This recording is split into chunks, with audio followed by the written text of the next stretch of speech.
us through like the process that you go, whether it's the off season or between races, to get this car ready. Well, the process of the off season, you know, we took the car and basically after last October, took it apart, checked everything, found anything that was worn or damaged, and replaced it, and went through the real rebuilding process, and you know, just go through the entire setup and make sure that we get it, you know, everything set the way we want it for this particular track. And you know, we're here today, and so far it's worked out. You know, we went out in the first round of practice here, and the car was pretty decent, so we're going to put our race tires on and go out and scuff and see what happens. And I know you're one of the people that always says races are won in the shop.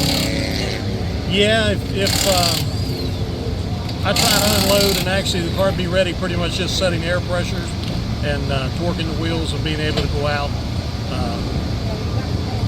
If you got to work on it at the track, I think you're just, you know, you're behind the game.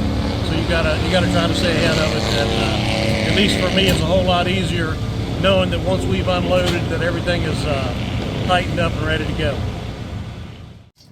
Now, Brent, I know there's a little bit of a difference this season as you've brought in Mr. Larry Frame here with this number 80X, and that's formerly a car of yours. Talk about bringing him along as well. Well, you know, Larry's been on our crew for several years, and you know, he's a racer, he's a dirt racer. He's ran actually some laps here at Shenandoah, and wanted to get into the heavier asphalt cars, and we had one in the stable that we brought out. Spent this past winter getting it all ready, and here we are. He's ready to go. And Larry, how do you feel about the car so far? Your first time in this car? I feel really good about it. I took it out and ran it a few laps earlier today, and it felt real comfortable to me.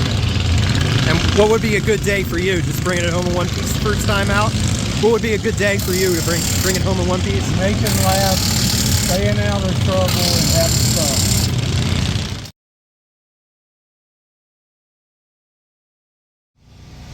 Post-practice and pre-qualifying now, what do you guys ended up having to do? You did make a few laps there in that last session. Were there any things that you had to change on the car? What are you usually looking to do? We actually put our race tires on. It was an older set. You know, we're running used tires tonight, and these were the race tires that we ran here in October last year, or when we were here for the last race. They've been at home. They've been in the trailer on the cart. So we took them out, scuffed them, roughed them up, got them ready for qualifying, and you know, they felt pretty good. So we're just gonna see what it'll do. All right, and then yeah, because I think you were fastest in that last session. And the other question I had for you too is kind of the basic landscape of this series. You know, you got the whole family watching, you got crew members. It's mostly family that helps with the two-car operation that we have today. You know, this the Super Cup Series is all a family-oriented sport. You know, I think we could go up and down any trailer here. If I needed a part, if somebody else needed a part, you know, hand it over. I mean, that's what we're here for. Make it easy for everybody.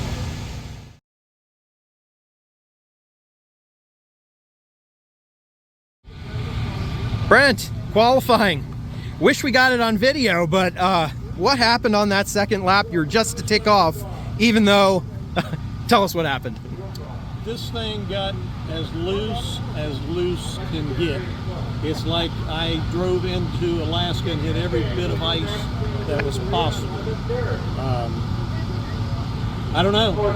You know, the tire pressure's increased, but it just went extremely loose. You know, it was a handful. That's all I could do is so now for the hold on to it. So now for the race, you guys, you know, made sure to set the tire pressures where they need to be, or close to where they need to be, and see what happens. We made a major swing. Okay. Based on using the old tires. I don't know.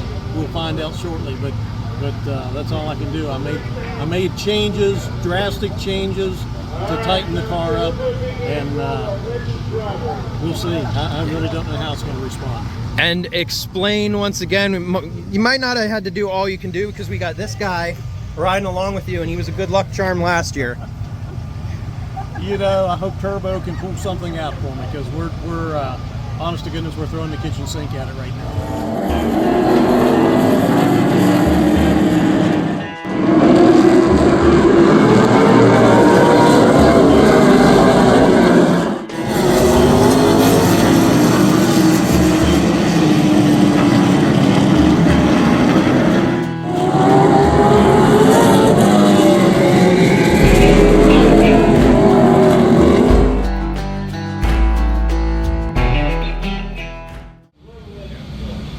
I absolutely had nothing. I could not touch the throttle. Going into the corner right in the center, it would go into a four-wheel skid. You know, we tried everything after qualifying to make adjustments to make it work, and absolutely those tires must be wore out.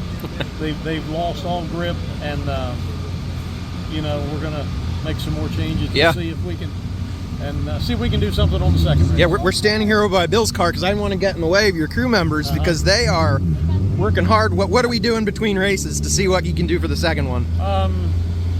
Yeah, we're bolting another set of tires on. These are tires that we actually brought here and started the first round of practice. Okay. And then I thought I had a better set. Yeah. That we switched to, and they were worse. Which Joe did approve that.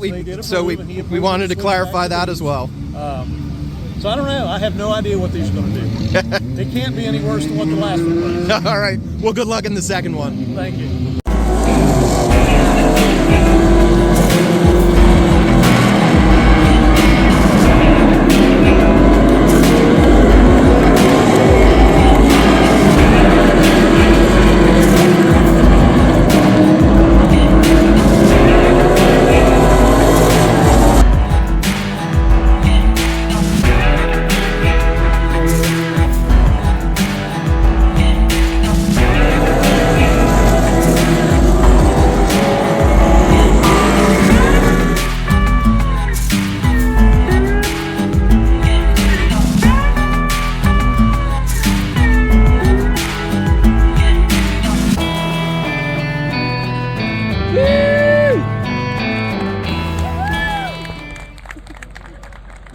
Much better.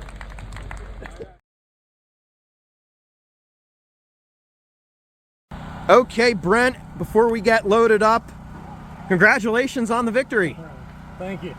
And tell us what you guys did between races there. Well, we talked about it a little earlier, but how did it feel compared to the last race? Well, there was no comparison. I mean, that first race was actually in qualifying. When I was just taking the hot lap, you know, before qualifying, I thought, man, I'm in trouble. Because it just went instantly to like I was on ice. You know, after the race, I mean, I held on to it. After that race, I said, we've got to make wholesome changes. I talked to Joe. I've got old tires that we had from last year as well. Kind of put them on. Yeah, they're you know, they got 150 laps on them already. I've never been on anything so loose before in my life, but man, what a difference. Yeah. And season opening week, I guess it's technically not the season opener win, but a season opening weekend win. One of the two times you did that, maybe it's a good luck charm. You got your Columbus Motor Speedway hat. You won there in 2014. I think that was after you won the season closer the previous year at Motordrome. Yes. So you kind of did the same thing this year. I'm sure this really starts things off really well for 2024, especially with the way 2023 started. Well, the way 2023 went, and just to be able to come back and you know, get another win, it makes you feel good that the work you've done over the winter, over the off season, you know, has paid off. All right, now go celebrate. I hope you guys are going to go find some good food. I hope so. Maybe we can go find a Cracker Barrel or something like that. Yeah. Or even a Waffle House. You know what? I'll do. There's one right in Harrisonburg. There you go.